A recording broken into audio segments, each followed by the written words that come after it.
மாண்புமிகு தமிழ்நாட்டு முதலமைச்சர் திராவிட மாடல் ஆட்சியை நடத்தி இன்றைக்கு 40ஐயும் வென்றெடுத்து நாட்டில் ஜனநாயகத்தை நிலைநாட்டி இருக்கின்ற தளபதியினுடைய அத்தனை கனவுகளையும் நிறைவேற்றுகின்ற எங்களுடைய அண்ணன் மாண்புமிகு அமைச்சர், கிழக்கு பகுதியினுடைய செயலாளர், எங்களோடு ஊனோடும் உயிரோடும் கலந்திருக்கின்ற முத்தமிழறிஞர் தலைவர் கலைஞருடைய 100ஆண்டு பிறந்தநாள் விழாவை முன்னிட்டு 100 நிகழ்ச்சிகளை தொடர்ச்சியாக நடத்தி இன்றைக்கு 84வது நிகழ்ச்சியாக மாணவ மாணவியருக்கு படிக்கின்ற வகையிலே உதவி செய்கின்ற உபகரணங்கள் வழங்கியும் அவர்களுக்கு உதவித்தொகை வழங்கியும் இன்றைய தினம் சிறப்பாக இந்த நிகழ்ச்சியை இங்கே நடத்தி கொண்டு நிகழ்ச்சி சிறப்பாக முடிந்திருக்கின்றது.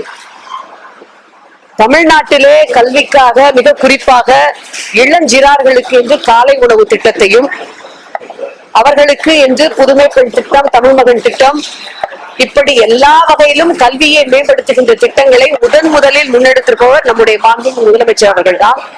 அந்த வகையிலேயும் இளைய தலைமுறையினருக்கு இந்த ஊக்கத்தொகையை அளித்து அவர்களுக்கு கல்வியிலே மேம்பட செய்யும் வண்ணம் கலைஞர் 100ஆண்டை மிகச் சிறப்பாக இன்றைக்கு கொண்டாடி இருக்கின்றோம். அனைத்திற்கும் மகுடம் வைத்தார் போல் மாண்புமிகு அமைச்சர் அவர்கள் காலந்தோறும் கலைஞர் என்கின்ற வகையிலே மிகப்பெரிய தலைவர் கலைஞருடைய வாழ்க்கை வரலாற்று நிகழ்ச்சிகளை எல்லாம் பதிவு செய்கின்ற புகைப்பட கண்காட்சி ஒன்றையும் சில மணி நேரங்களுக்கு முன்பாகத்தான் நம்முடைய மாண்பு முதலமைச்சர் அவர்கள் அதை பார்வையிட்டு சென்றிருக்கின்றார்.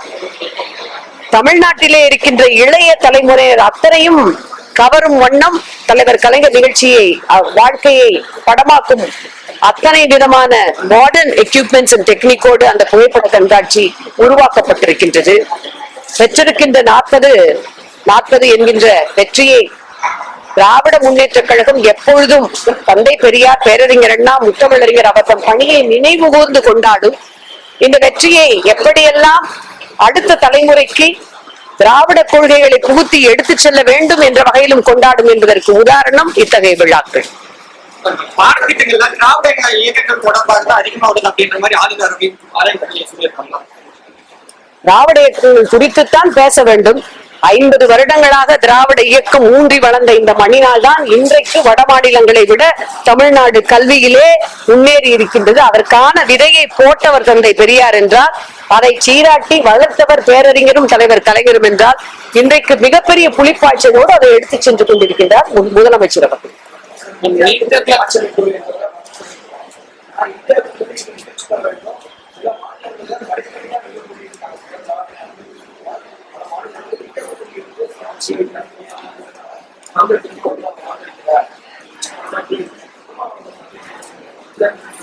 இந்த கூட்டணி கட்சியை சார்ந்த தலைவர்கள் தங்களுடைய கருத்துக்களை பரிமாறுவது வழக்கம். ஏனென்றால் ஜனநாயக தன்மையோடு அமைக்கப்பட்ட கூட்டணி இது நம்முடைய முதலமைச்சர் அவர்களால். உங்களுக்கு வரலாற்றிலிருந்து ஒரு செய்தியை சொல்ல விரும்புகின்றேன். MN ராய் என்கின்ற பொதுவுடைமை கட்சியினுடைய தலைவர் லெனின் அவர்களுக்கு உற்ற தோழராக விளங்கி புரட்சிக்கெல்லாம் உறுதுணையாக இருந்தவர்.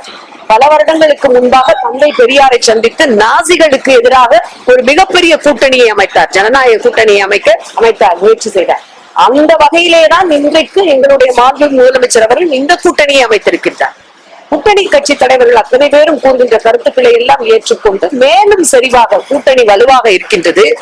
40 கிடைத்திருப்பது என்பது ஜனநாயகத்திற்கான மிகப்பெரிய ஒரு பிளாக்ஷிப் அச்சீவ்மெண்ட். அதனால்தான் இன்றைக்கு பாரத பிரதமர் அவர்கள் இந்திய அரசியலமைப்பு சட்டத்திற்கு முன்னுரிமை கொடுத்து அதனை கையெடுத்து வழங்கி இருக்கின்றார். அந்த வகையிலே மென்மேலும் செறிவோடு கூட்டணி பலமாக நடைபெறும்.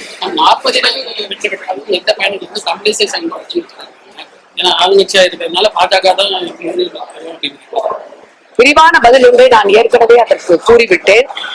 இந்த 40ஐயும் பெற்றிருப்பது என்பது இனியும் இந்த பெரும்பான்மையோடு நாங்கள் ஆட்சியிலே இருக்கின்றோம் என்கின்ற அந்த பிம்பத்தை பாஜக கொண்டு செலுத்த முடியாது. அடியோடு அந்த பிம்பம் உடைந்து விட்டது.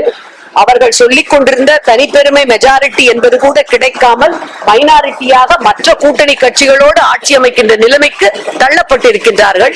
அதற்கான முதல் அடியை இந்தியாவிலே 40 வென்றெடுத்து கொடுத்தது தமிழ்நாடுதான். ஆகவே ஜனநாயகத்தை கட்டி காக்கின்ற மக்கள் தீர்ப்புக்கு அதிகார மமதையிலே இருப்பவர்கள் தலைவணங்க வேண்டும் என்பதை தமிழ்நாடு இந்தியாவிற்கு உணர்த்தி இருக்கின்றது. போராடுவதில் இது 1924 கலைஞர் பிறந்த ஆண்டு. நெஞ்சுக்கு நீதியிலே அவர் பல போராட்டங்களை சொல்லுகின்றார். கமால் பாட்சாவினுடைய அந்த சீர்திருத்த கொண்டு வந்த ஆண்டு நான் பிறந்தேன், போராட்டத்திற்கு என்றே பிறந்து வென்றவன் நான். லெனின் மறைந்து அவருடைய அடுத்த தளபதியாக மதிப்பிற்குரிய ஸ்டாலின் அவர்கள் வந்த ஆண்டு அந்த ஆண்டுதான். போராட்டத்திற்கு பெயர் போன ஸ்டாலின் அவர்களுடைய அந்த பெயரை என்னுடைய மகனுக்கு வைத்தேன் என்றெல்லாம் குறிப்பிட்டிருக்கின்றார். ஆகவே எங்களுடைய உரிமைக்காக, தமிழ்நாட்டுடைய உரிமைக்காக மாண்பு முதலமைச்சர் அவர்கள் நிச்சயமாக போராடுவார். பெரும்பான்மையாக எங்களுடைய கூட்டணிக்கு வாக்களித்து நாங்களும் சரிசமதையாக இன்றைக்கு நாடாளுமன்றத்திலே அமர இருக்கிறோம்.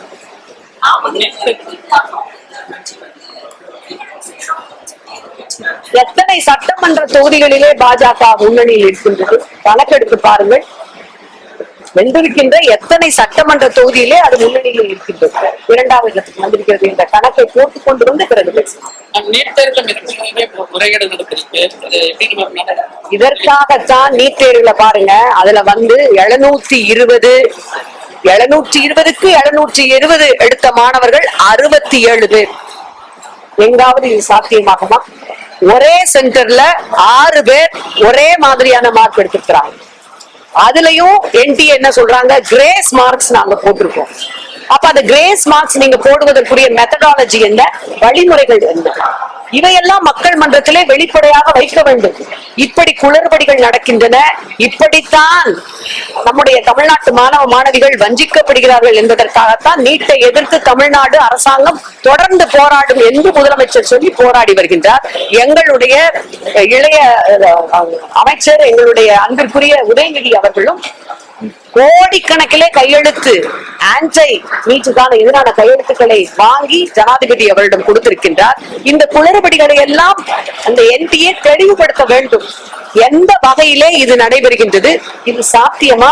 அந்த சீரியல் எண்ணெல்லாம் நீங்க பாத்தீங்கன்னா ஒரே மாதிரியான எண்களா இருக்கின்றது. 67 பேர் எப்படி 180 கொஸ்டின்ஸ், ஒரு கொஸ்டின்ஸுக்கு 4 மார்க் வச்சாலும் நெகட்டிவ் மார்க் எல்லாம் போல நிறைய பேர் 718 719 எல்லாம் எடுத்துக்கிறாங்க.